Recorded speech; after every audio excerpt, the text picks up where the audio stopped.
Welcome to Halo the Master Chief Collection, the panel at RTX. I'm super excited that all of you have joined us today during your lunch hour. We're really excited to be here, and we hope you're having an awesome RTX so far. We've got a lot of awesome stuff to talk about today, including Halo 2 Anniversary, as well as the entire Master Chief Collection. So I want to get started right away by introducing everyone who's up here on stage. My name is Andy Dudinsky. Most of my friends call me Bravo, and I'm Community Manager for Halo at 343 Industries. To my left is Dennis Rees. He is lead producer on Halo the Master Chief Collection, and also worth noting that Dennis served as lead producer on Halo Combat Evolved Anniversary. Yes, thank you. Thank you. To his left is Max Schlager. He's lead designer on Halo the Master Chief Collection.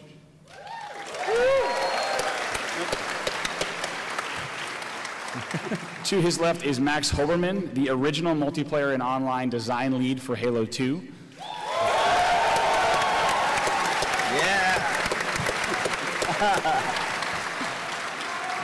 Max is also president of Certain Affinity, who is Austin's own top game development studio. Yeah. And to Max's left is David Mertz, who is lead multiplayer designer on Halo 2 Anniversary.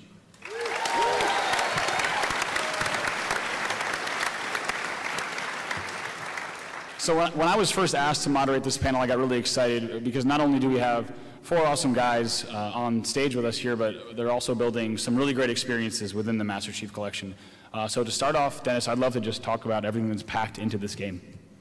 Yeah, there's so much here. So, you know, when we started thinking about Master Chief Collection, it's just we wanted the entire Master Chief saga. So you're going to get Halo CE Anniversary, you're going to get Halo 2 Anniversary, Halo 3, Halo 4, as well as the live-action digital series executive produced by Ridley Scott called Halo Nightfall.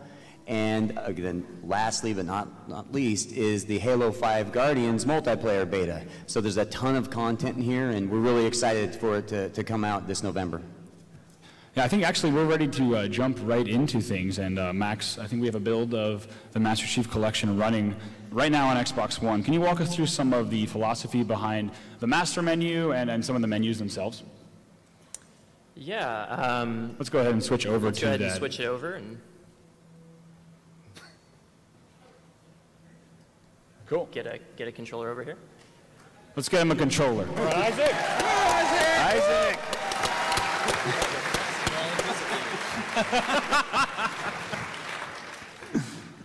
Do we have audio? Yes, okay, magic. We're good. Great. Thank you, Andy. So I want to talk through some of the ways in which we're bringing in nostalgia as well as a unique look for the unified menu for this particular game. So one of the subtle touches that you'll notice as you browse the menus in the game is you'll get your music cues from each game as you browse Halo 1,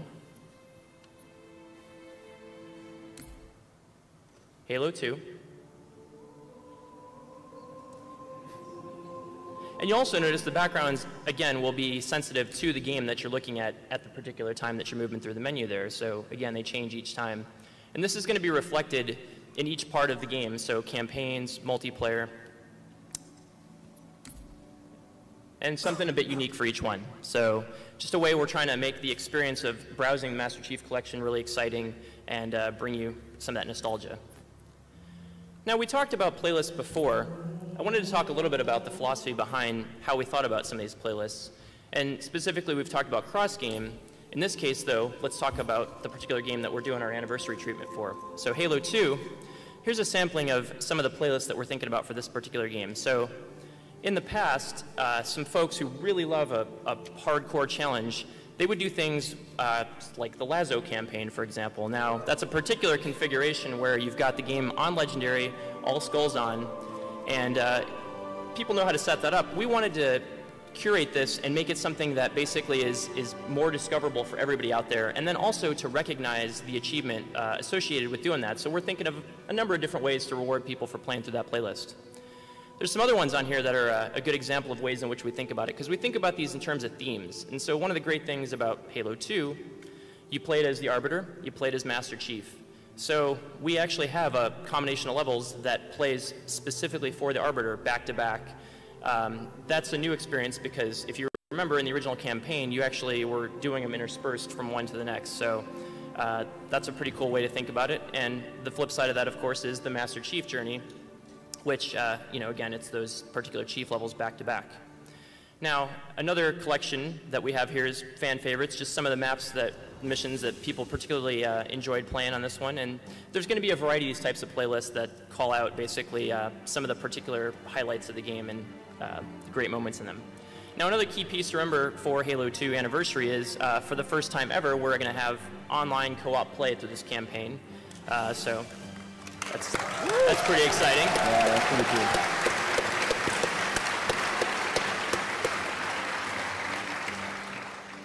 Now, I'd also like to speak a little bit to how we think about curating the multiplayer experience. With 100 multiplayer maps, a lot of great game types available to you, how are you going to find the best of the best? So here's a sampling of some of the multiplayer playlists that we're thinking about. And you're going to see a wide range of content here. Now, one thing I do want to clarify is you notice when I go through these, there are some that are dedicated to each title. So yes, there is one for Halo 1 and 2 and 3 and 4 and Halo 2 Anniversary.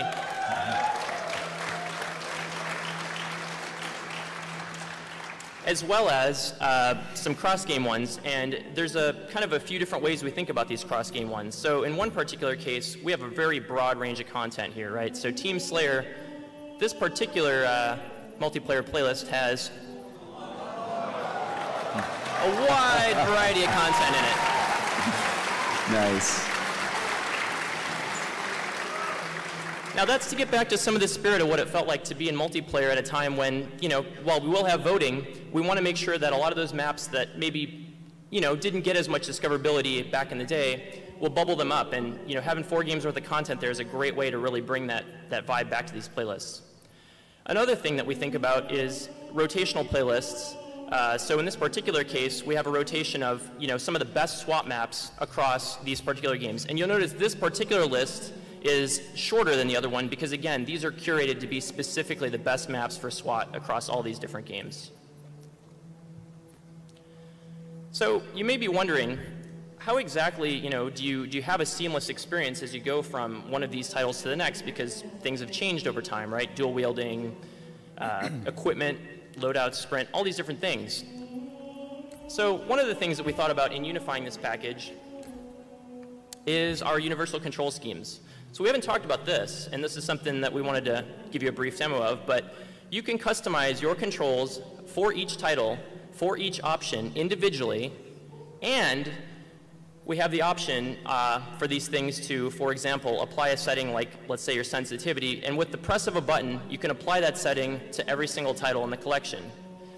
The other cool thing about this is we have universal control schemes. So here's an example of one for you, and in this particular case, the goal with these is to unify what an action, how that action occurs across games.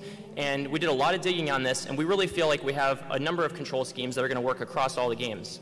That said, again, if you really want to get in there and have a custom one for a particular game, you're always welcome to override that. You can have everything customized per title for all these options, however you like. So that's how we think about that. Awesome. Thank you, Max.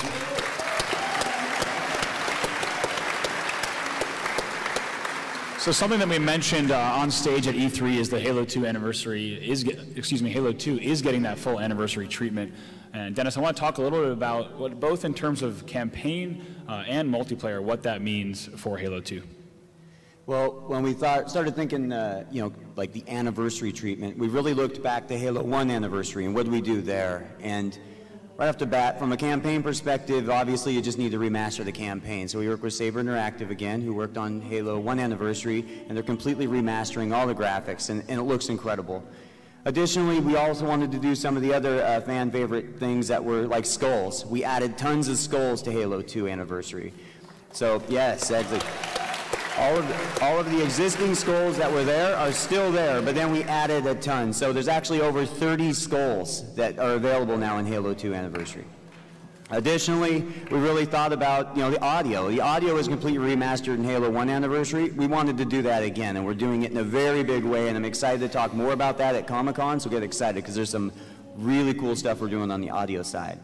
Additionally, terminals. Now, terminals in Halo 1 Anniversary, we hid them all throughout the game, and then when you get to a terminal, you would unlock a video and learn more about the franchise. Well, we're doing a lot of the same thing here, and you're going to be able to learn the story, the backstory of the Arbiter. So that's something I think that everyone's going to be really excited. And then also Blur. So in cinematics, telling the Halo 2 story is just a huge story. And there's like over 50 minutes of cinematics. So we contacted Blur Studios, who actually had worked with us before. They worked on Halo Wars. So if you're familiar with the Halo Wars cinematics, it's pretty incredible. And Blur has been working with us to remaster all of those cinematics. So they're going to look incredible. As far as multiplayer, really, first things first, we had to make sure we included the original multiplayer, something we didn't do with Halo 1 Anniversary, so we definitely made up for that here, and we included the original multiplayer. Yeah. But we knew Halo 2 was so well known for its multiplayer, we wanted to do something different, something unique. And so we contacted Max Oberman from there at Certain Affinity, and we asked him for some help. And our major goals were, number one, we really wanted to expand upon that sort of core Halo 2 experience. We wanted to make sure that whatever we created was true to how Halo 2 was back then. And then also we wanted to create the definitive version of each of the remastered maps, as we're remastering 6 of the most nostalgic multiplayer maps, and we wanted to make sure that we stay true to how those played and how they feel. And we didn't just want this to be a remake, right? We wanted this to be an upgrade, and that was really important for us. And so I know Certain Affinity, and Max especially, spent a lot of time making sure that would be the case. Cool, thank you, Dennis. One thing, since we do have Max Hoberman with us, I'd love to take kind of a step back and look at Halo 2 and why we're here celebrating the 10-year anniversary. I mean, Halo 2 was such a pivotal game, I think, for everyone on stage. For me, I can say there's no way I'd be up here and working on Halo if it wasn't for Halo 2 and my career. And I mean, year after year, it was the most popular game on Xbox Live. And for many people, it was also an introduction, to online multiplayer, not just on console, but I think all up. Max, can you tell us a bit about how you got involved specifically in Halo 2 development? Yeah, sure. So let's see. First of all, just a quick side note. I just want to commend these guys for the effort of pulling together all these different games with this unified UI and matchmaking, all these things. It's when they told me what they were planning when we first started this project, I told them they were crazy. So, but it's awesome, and it's We're really still crazy, Max. So, still crazy.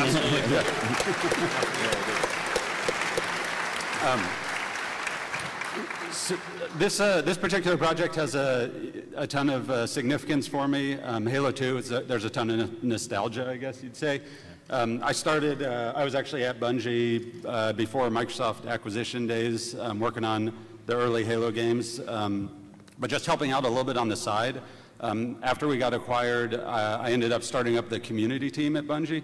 So I was running all the community relations type stuff that Bungie does. And then my group was also handling the user interface design. So we did the user interface design for Halo 1. And all along, all those years, I kept telling them that I want to do multiplayer design, and I really want to be a designer. So I think this is common knowledge. I don't know how much it's been talked about, but what we actually shipped for multiplayer for Halo 1 was not what we were originally imagining for Halo. It was kind of something that we crammed in real quick at the last minute. Didn't have a lot of time, and what we had planned was very different.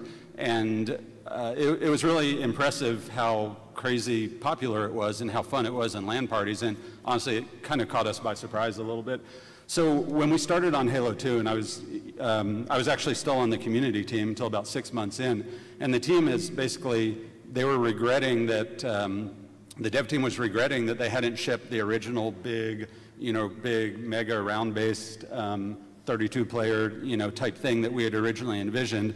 So that was the plan for Halo 2 multiplayer, is that it was going to be this big thing that I think we were calling it warfare internally. And for about 6 months, that was the plan, and I kept telling everyone, but everyone's playing Halo 1 style, this arena combat, this real fast-paced, small maps, LAN party type experience, and everyone's having a great time. Shouldn't we just take that online? And no, we don't want to do that. We do something new. We want to do something new. That's old. So I just kept making a lot of noise about it, and eventually I guess Alex and Jason, who are the two founders of Bungie, came to me and they said, hey, you know, we think we should have the small scale stuff. You've convinced us.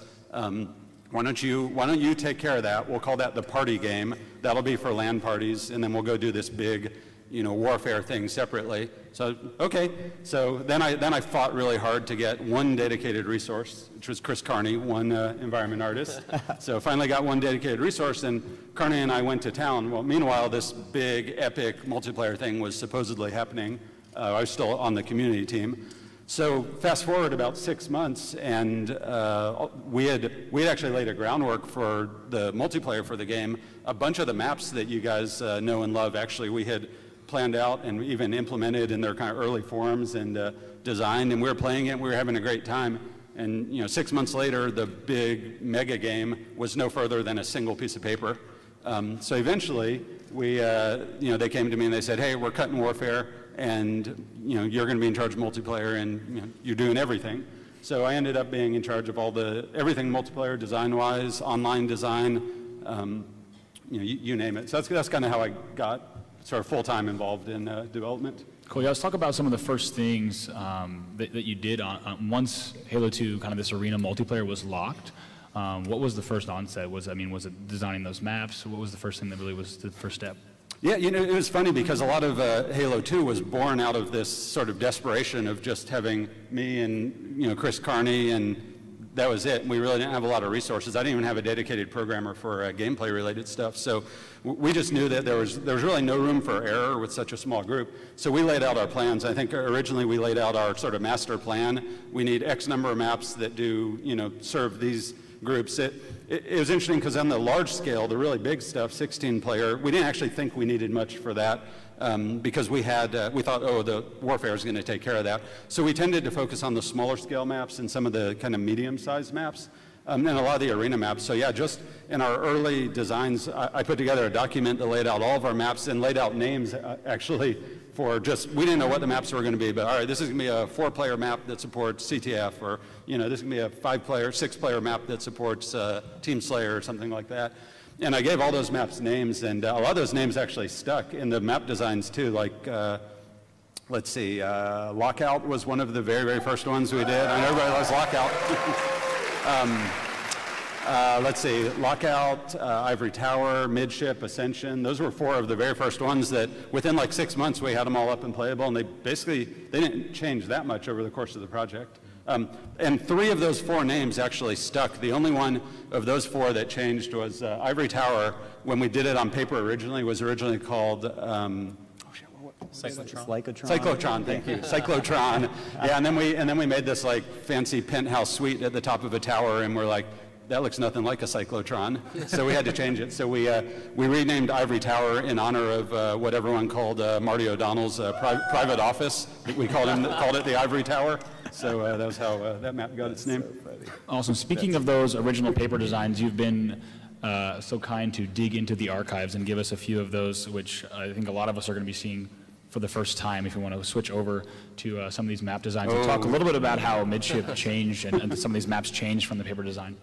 So this one's a lot of fun. This is Midship, and this is actually, Midship is the very first map that I ever designed, like put pen to paper and designed, which is, this is Chris Carney's version of, he took it over and redid my layout, but this was Chris Carney's version of the layout, and Midship just blows my mind that it became so popular. I think it became one of the most popular among all the competitive players also. Yeah, it was the only map, I think, in Halo history to serve every tournament game type. So free-for-all, oddball, King of the Hill, Assault, Slayer, everything. So it's, it became pretty universal.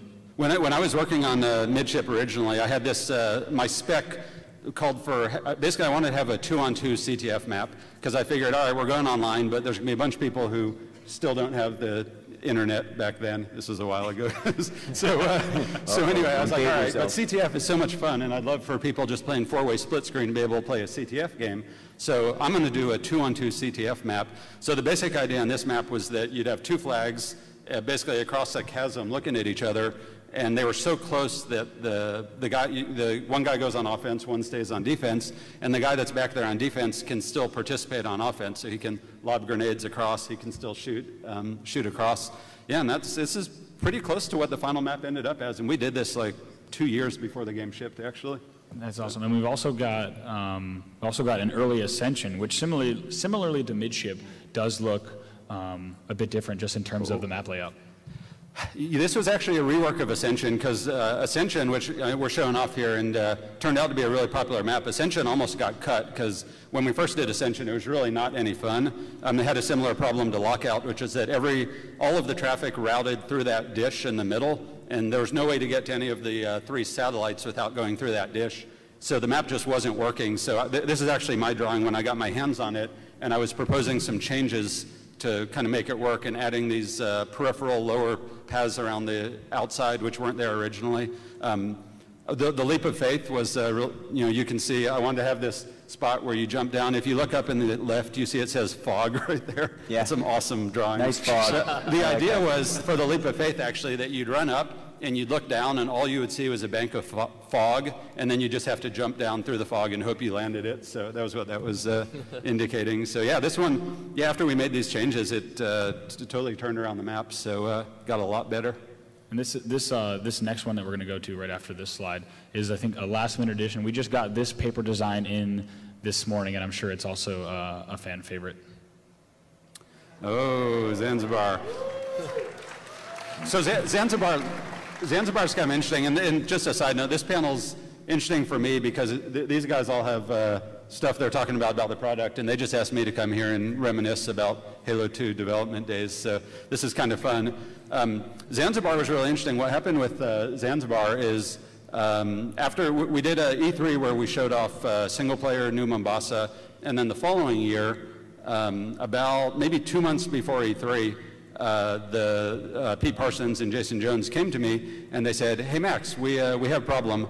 The single player is so on fire. We have so many problems. We can't afford to spend any time working on anything for E3 for the campaign. So we need you to show off something multiplayer for E3." So I was, okay, sure. So I said, all right. We started looking at what we had, and we realized that we really didn't have anything that we thought was sexy enough for E3. So we kind of scrambled. All of a sudden, we had a bunch of additional resources to make something. So we sort of scrambled, and this is the paper design for Zanzibar that we did. And we built it, this whole thing, start to finish in less than 2 months, specifically for E3, with all the crazy dynamic elements and all that stuff. None of those features were supported up to that point. All the dynamic lighting from the wheel turning, all that stuff we crammed in at the last minute. Took it to E3 and had it playable. And we had a great show. And one of the reasons for that, one of the things that I really wanted to do with Halo was really focus on adding game modes that were round-based, sort of single objectives, so like single flag CTF, single bomb assault, that sort of thing. So we looked at it and we said, this is a kind of fun game mode, but we don't have a map that's really designed around, around this kind of round-based single objective. So that's where we came up with Zanzibar and really kind of went to town on it. So yeah, this is cool.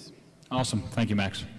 I think I'd love to move now forward and fast forward 10 years later to designing Halo 2 Anniversary multiplayer. And one of the coolest things that I heard when I first heard this project was in the works. Not only did I not believe that we were going to pull it off, but also hearing that we had commissioned you and your team to look at Halo 2 multiplayer and say, what are the things that you would have liked to have done 10 years ago that might not have been able to?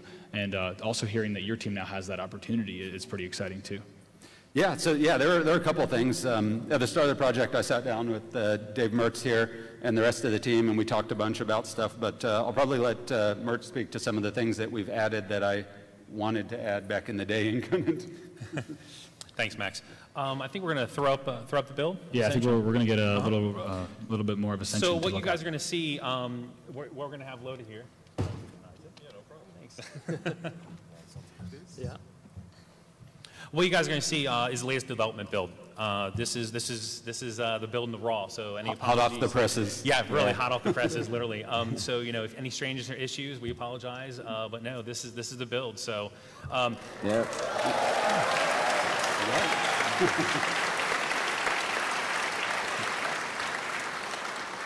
So this crowd is in for a real treat. We showed this at E3, but you guys are going to get the really the most detailed walkthrough of the map, the first detailed walkthrough of the map. So, you know, like Max said, when we started the project, there was a huge number of decisions that we had to make. You know, we sat down with Max. We really went over the things that worked, the things that didn't work, kind of his wish list items, those types of things. Really, the first thing was the hardest decision was what 6 maps. And as you can see, Ascension here made the cut, obviously. So what I'd like to do is just kind of walk through a map a little bit. So first of all, you guys will notice the updated visuals.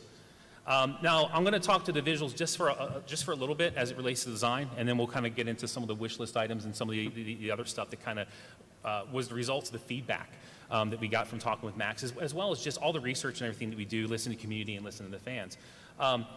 Obviously, you know, with Xbox One, thank you.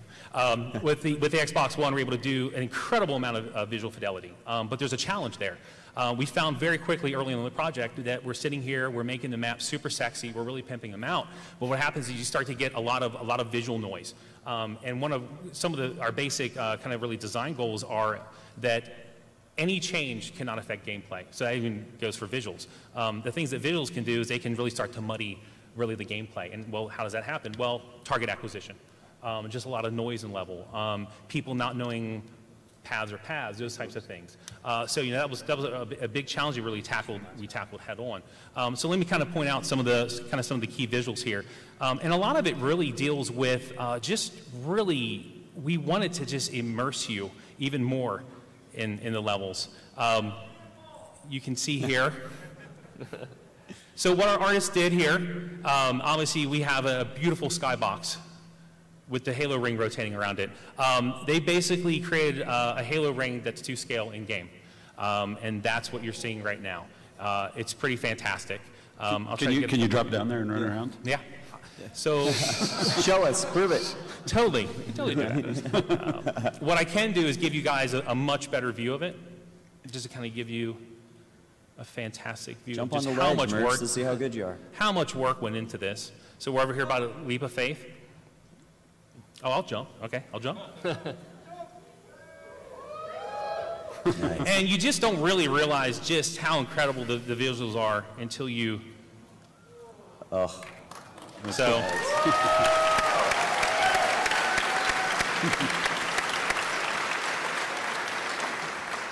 Huge, just hats off to our artists. They've done a fantastic job. So obviously there's a lot of other things you guys can see, and I'll move through this pretty quickly. Just incredibly detailed terrain, natural features. The Forerunner structures are just gorgeous, just absolutely gorgeous. So let's move on to the gameplay stuff a little bit. You know, when we got together and we talked to Max, you know, there were a couple things at a high level that we wanted to do with the maps. There's a lot of skill that's involved. There's a really nice skill gap in Halo 2. And people love to know the trick jumps, to know these different paths, to do this type of stuff. So what we really tried to make sure was that we maintained those. That was really important, that we maintain all the skill jumps from in the original maps. In addition, we wanted to add more. So you know, all your classic skill jumps and those types of things will be in the map, including some additional skill jumps. Now this is a pretty standard one.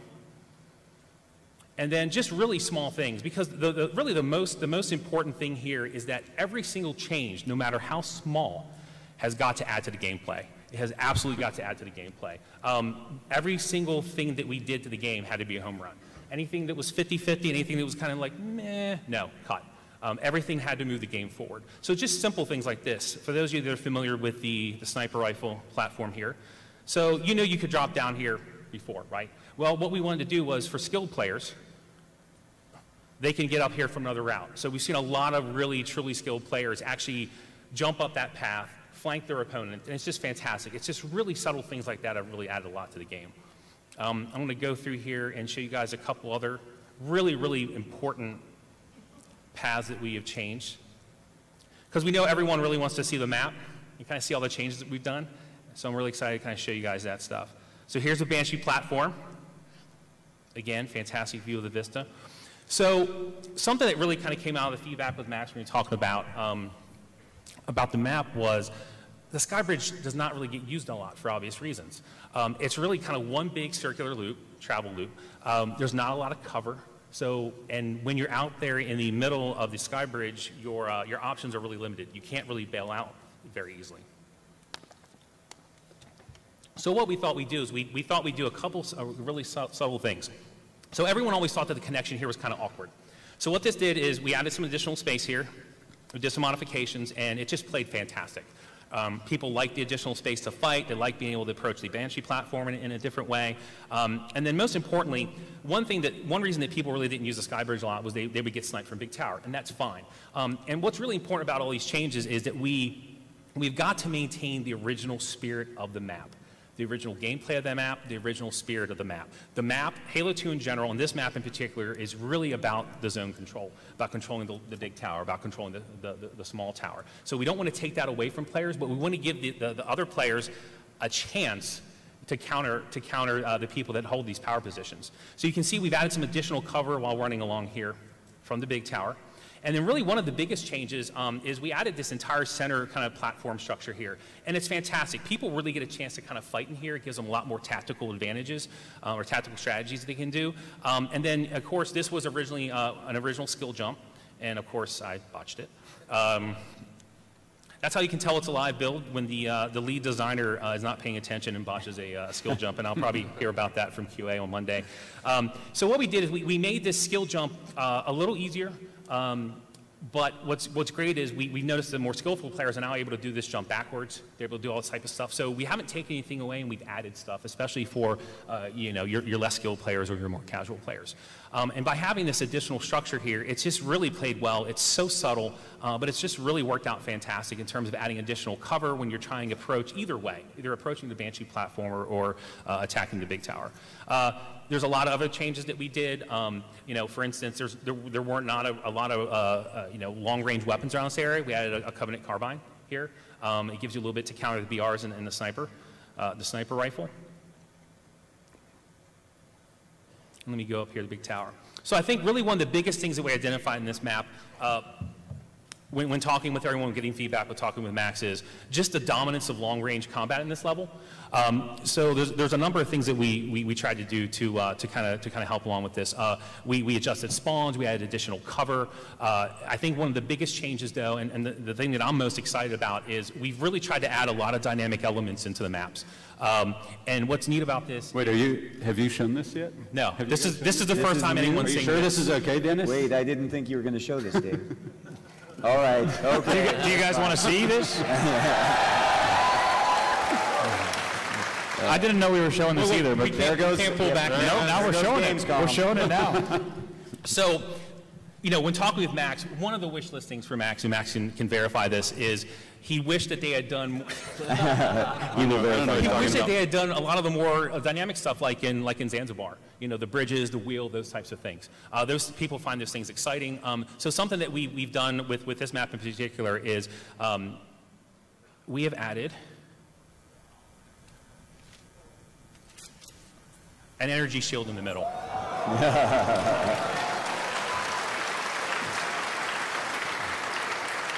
Throw a grenade. So not only is it gorgeous, it blocks gunfire, it blocks projectiles, and what's really fantastic about this is, well, when you get into kind of Koth in the middle of this map, it gets insane. I mean, it's like Thunderdome inside there. But what's really important about this is there are three control panels around the map. And when it comes up, players can basically activate this, and they can provide cover in the middle for their teammates, whether they're running around it or whether they're inside of it. And what that really does is it gives players just another really interesting tactical advantage that they can do. And it's just been fantastic to watch people hit the shield and then assault the big tower, assault the small tower. It's just been really, really exciting to see that type of stuff. And this is really, to go at a high level, this is the type of stuff that we're doing across all the maps, even though we haven't announced what the maps are yet. Yeah. But you can expect to see this type of stuff. Really taking Zanzibar and spreading that throughout, kind of levels, as well as, going just above and beyond things like plasma coils and those types of things, really trying to up the interactivity and stuff in the levels. Awesome. Thank you, David. Thank you.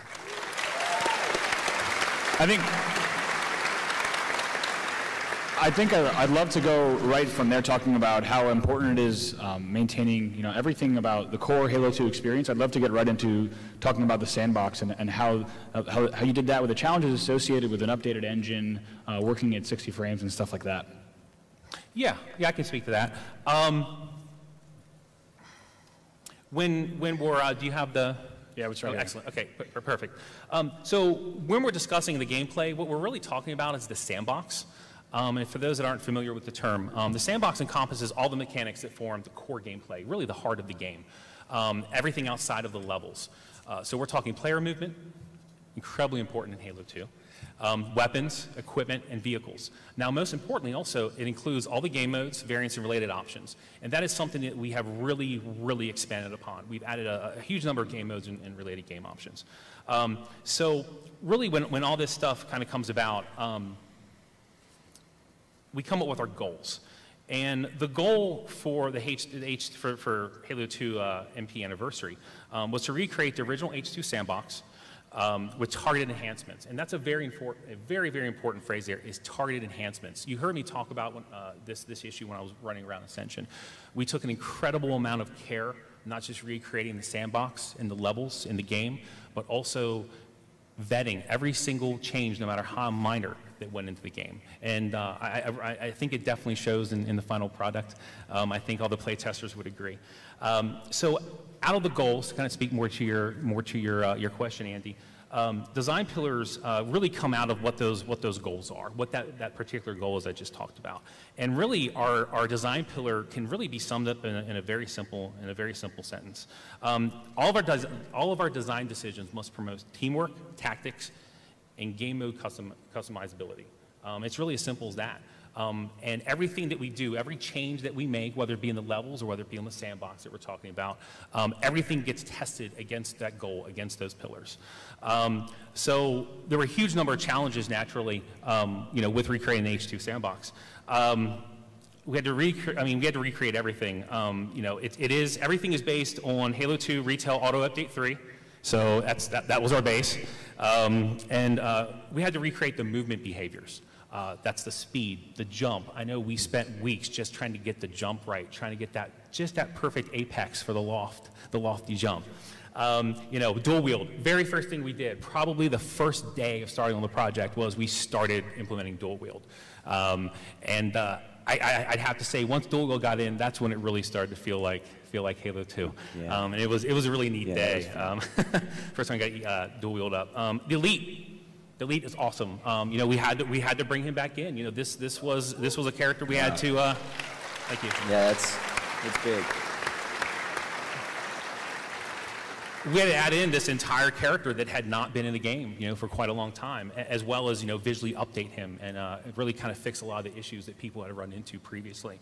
And then, the biggest thing is recreating the game modes and options. That's a huge amount of work, as anyone will tell you, just a huge, huge amount of work. So as far as kind of the decisions on improvements and additions, we really had to kind of challenge ourselves to find a way to improve Halo 2 multiplayer. Some would say it's perfect, and I agree with that to a certain extent. So we really did very targeted changes, and I talked about that before, and again, I talked about how all that was vetted against our design pillars.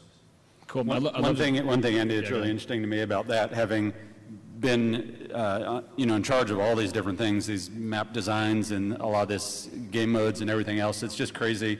I've come to the conclusion that it's far, far more difficult to recreate something to this exacting standard than it is to actually just do it the first time around. Because first time around, when I wanted to put a weapon down or change a spawn point or timing or anything, I just made the change. Now these guys, every single change, they have to go back and think about the consequences and how it relates to my original haphazard decision making. And it's a monumental task, and I think I tell these guys all the time, I'm like, I don't understand how much, I didn't anticipate how much work this would be, but testament to the team that they're doing such an amazing job at it. It's coming together really, really well. Absolutely, yeah. Playtests are so much fun, yeah. I think it really speaks to that point we talked about earlier about Halo 2 Anniversary multiplayer being an upgrade, not just a remake. And I think the fact that David and you and your team are so in tune with what those changes mean to every aspect of the gameplay, I think is important. And I know the fans are really going to appreciate that. Along with that, and talking about, Max, how much work is required, how important is testing. I mean, when we get builds here, you know, all the pro players back home and Frank O'Connor, when we're lucky, we're all play testing every day. And it's incredible to see map geometry change and how the sightlines tweak and the feedback coming in from all different areas, and then we see these maps evolve. How important is testing on your side? Oh, testing's critical. I mean, especially when you're trying to nail the feel of Halo 2. I mean, it is one of probably the most important thing that we do outside of actually implementing the game, absolutely.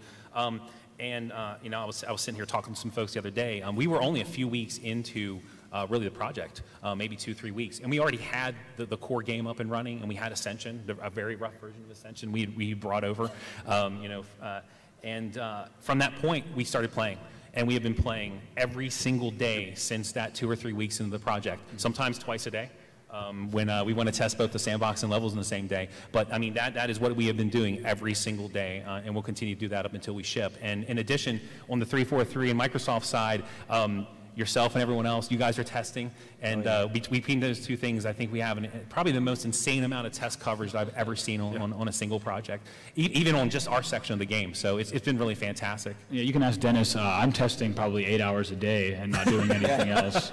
Yeah, he's not joking. I mean, Andy's been one of the key people that, you know, the whole pro team actually that works at 343 comes and they play regularly. Fantastic job.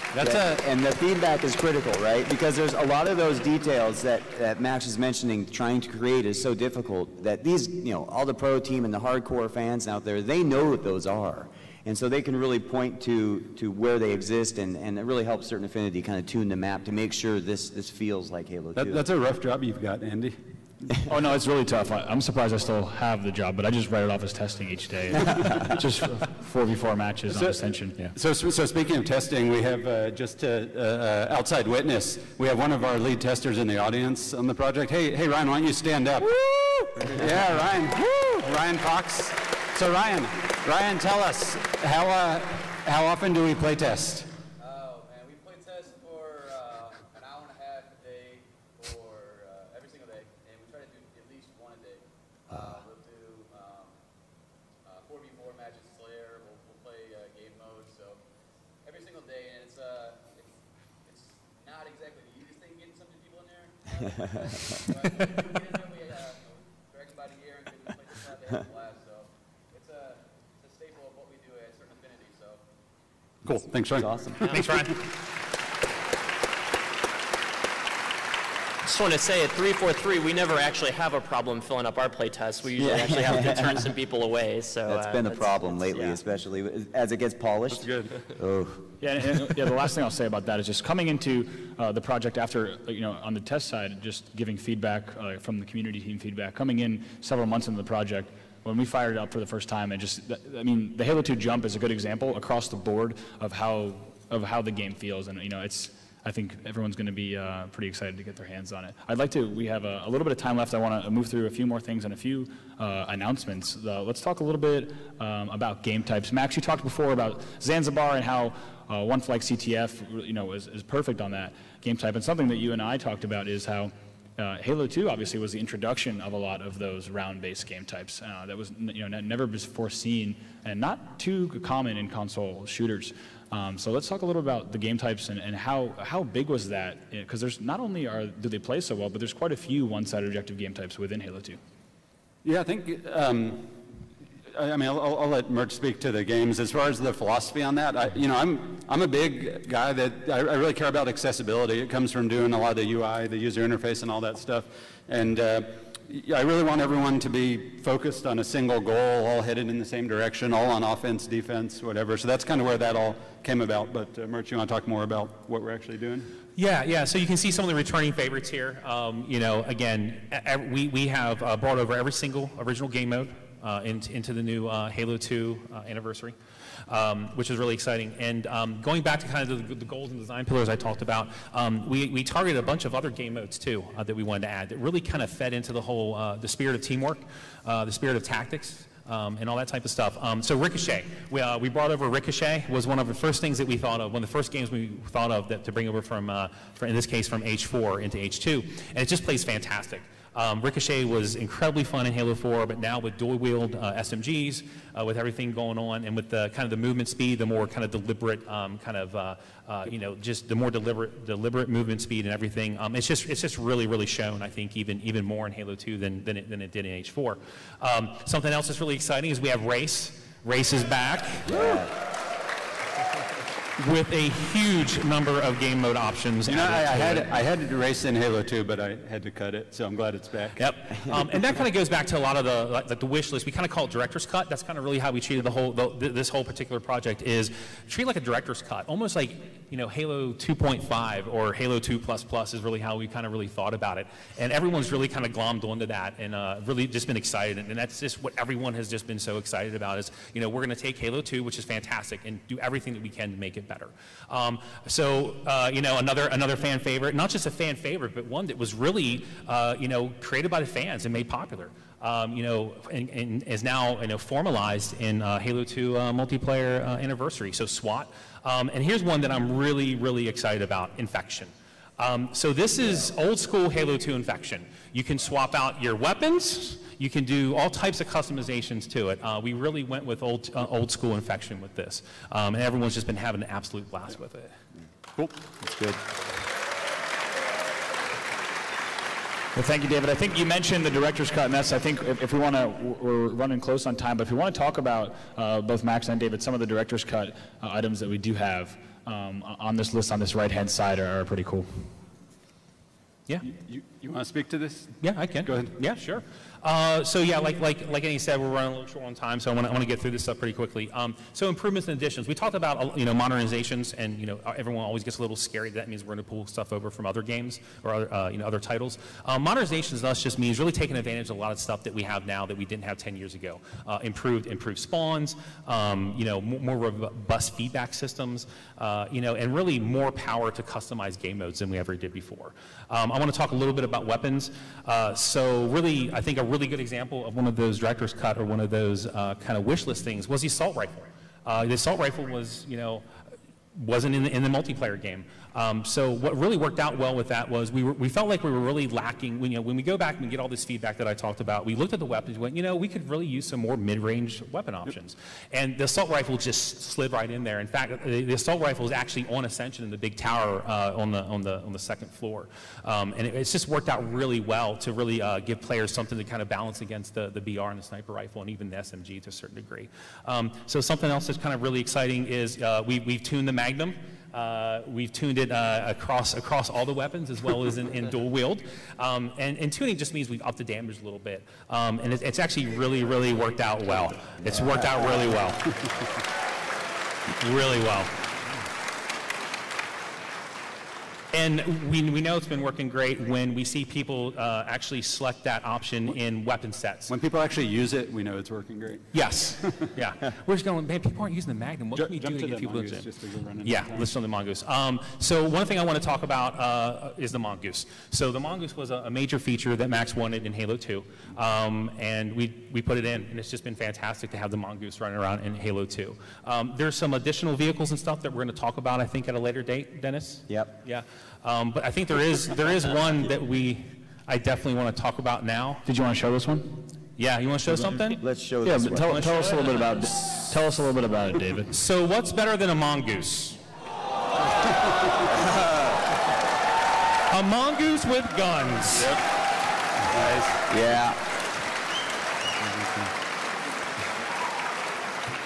We talk about changes that have got to be an overwhelming success. I can think of no other change than adding guns to the mongoose. Yes, that's true. Plus, it has like the coolest name ever. And speaking of incredibly successful additions, it's kind of hard to play Gungoose CTF without a Gungoose. So that's a new game mode that we're doing. Something completely new to Halo, no one's ever done before. You are basically on a Gungoose and you're playing CTF, and it's I think one of the most fun experiences that I've had in any Halo game ever. It's insane, especially when you see a fleet of Gungeese flying over a hill.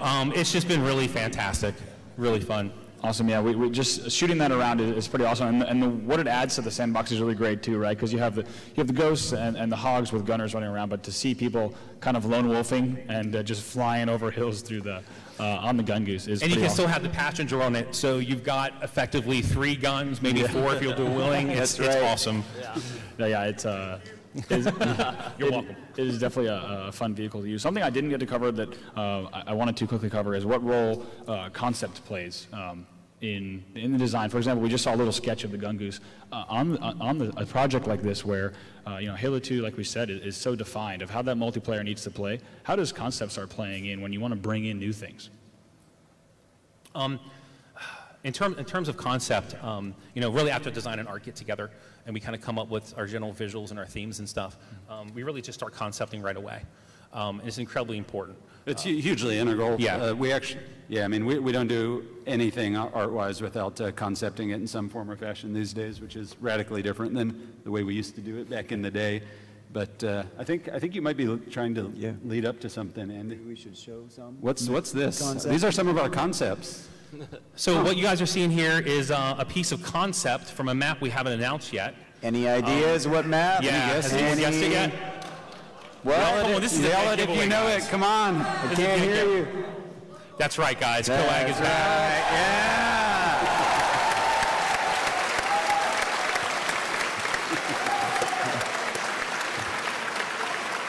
That's nice. That was a setup. Yes, I mean, we had to have some place to drive the Gungoose. That's right. The Gungoose CT. Lots of gun geese. That's so Coagulation is officially announced as the one of the remastered maps, the second announced remastered map. It'll be available in a Halo 2 Anniversary multiplayer. And I think David will have a lot more to share on kind of the reimagining of Coag later this summer. We can kind of dig into everything that's being done to that map. I think fans are going to like the new way that it plays. We've only got about 8 minutes, but I'd love to do some quick Q&A. If any of you might have questions, you can line up at the microphones, and we can get to those quickly. And if a Guardian wants to help us get that started right away, that'd be awesome. No.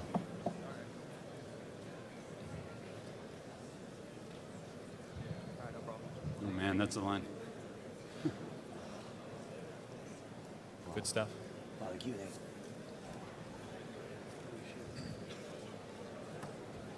Hi. Hey!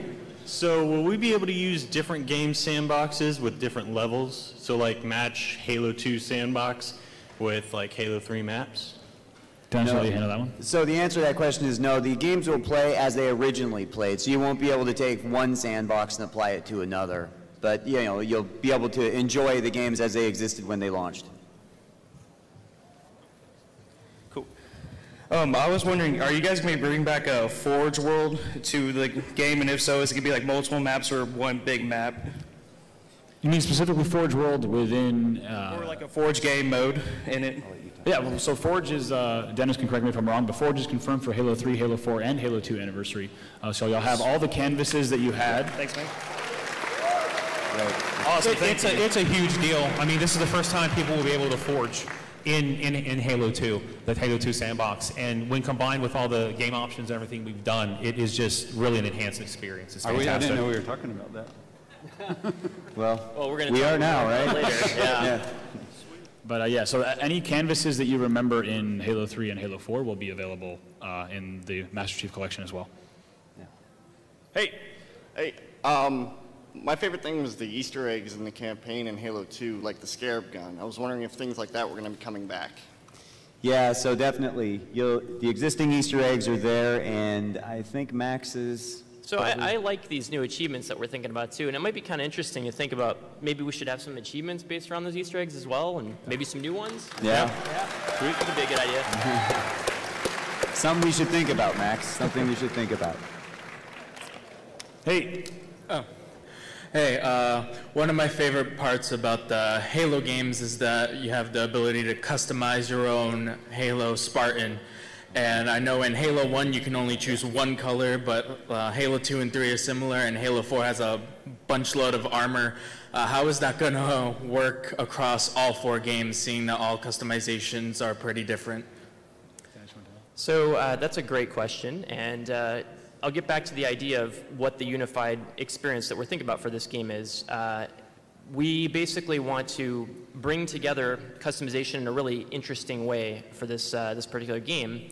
However, the multiplayer experience and a lot of the customization that feeds into that, we're going to be talking a lot more about that at Gamescom, so we can have more to reveal at that time. Thank you. Hey. Regarding the cancel button in Halo 2, are combos like BXR and BXB going to be in? Yeah, so the experience, as Dennis said, is largely as you remember it. And like David said, so post auto update 3 for Halo 2, what that means is your melee damage is higher, your plasma grenade times are shorter, and everything like you remember it. So in Halo 2 Classic, we will have things like the button combos, but in Halo 2 Anniversary, those won't exist. This is from the top question on Reddit from the user ToonZova. Hey, ToonZova. Will there be a bigger Forge budget in Halo 3, 4, and Anniversary? I don't think we're talking Forge just yet. No. Yeah, we'll talk a little bit more about that, most likely at either San Diego Comic-Con or Gamescom. All right, thanks, guys. Hey, how's it going? Hello. Hi. One of the favorite things I liked about Halo was the fact that you guys do have like an extended universe. So how is it going deciding that we're going to go into the Arbiter's backstory? I'm sorry, I didn't hear. Oh, you're good. How is it tying into the Arbiter's backstory and the larger fiction associated with the entire Master Chief Collection? So for terminal videos, you will find out a little bit more about the Arbiter, and there's also some cool links to Halo 5 in there. You know, I mean, I hate going into too much detail, but there's a lot of really good information there, a lot that you don't know that you're going to learn. So. Cool, thank you. Hey, what's up? Hi. So I know it's a few years in the future, but will the anniversary theme that y'all guys are having, will that continue into Halo 3 or future Halos? Or is it going to stop at Halo 2? I think right now we're just focusing on Halo 2 Anniversary and a lot of other projects, Halo 5 Guardians and everything else apart. So right now just that focus is on Halo 2 Anniversary. Don't forget, though, I mean, these games are running at 60 frames a second, and that's a huge, huge change. To really see it in motion, I think, is pretty amazing. And a lot of these games really look beautiful when you see them on the Xbox One running at that frame rate. So yeah, cool. I think you'll appreciate the up-resed feel of all the games, actually. We've got time for probably one or two more. All right. By any chance, will theater mode be coming back? So I think, yeah, go ahead. You guys want to take this? Theater mode, yep, it is going to be coming back where it existed before. You'll be able to use it again. Thank you. Yeah. I think this is going to be the last question. If you guys do have any questions for us, you can swing by our booth, the 343 and Halo booth at 1:30. We're going to have a panel signing where we're all going to be hanging out. You can ask us questions. You can get a free limited edition poster that you can only get there. So this will be the last question, but if you have more, please swing by and say hi to us. Oh, yeah. So one of my favorite things about Halo Anniversary, the first one, was that the cutscenes were complete reskin. They weren't like different models. And so you mentioned how you're working with Blur to make, like, what we saw in the trailer was it's not the exact same cutscene. It's kind of redone. But will there be an inclusion in the game of like the reskinned cutscenes, or are you only doing the Blur stuff? So for Blur, everything that they're going to be showing is going to be pre-rendered. For the original, like essentially the exact same cinematics, but using updated models, no, that won't actually exist. So it'll only be the classic cinematics, and then you'll have an awesome pre-rendered version that's going to be like cinematic quality. It'll feel like a movie to you. Thanks. Yeah. So I want to thank Rooster Teeth. I want to thank everyone here up on the panel. Thank you, everyone. Thanks for coming. Really appreciate it. Thank you, guys. I want to thank I want to thank all of you for joining us, and we'll see you soon. And also, if Certain Affinity has a booth at the show, we're launching our game. You've got a game. You've got a game. Yep, Age of Booty Tactics. So come by, check us out. Cool. Thanks, guys.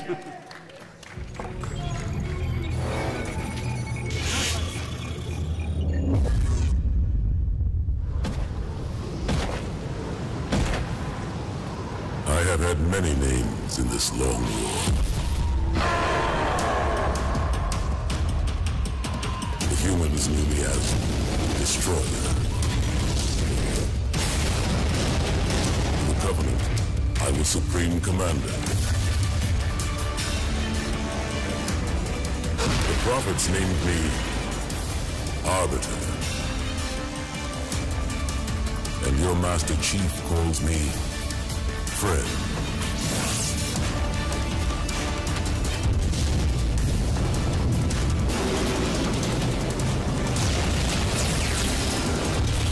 How well do you know your friend, human? And what will you call me when you learn the truth of what I have done?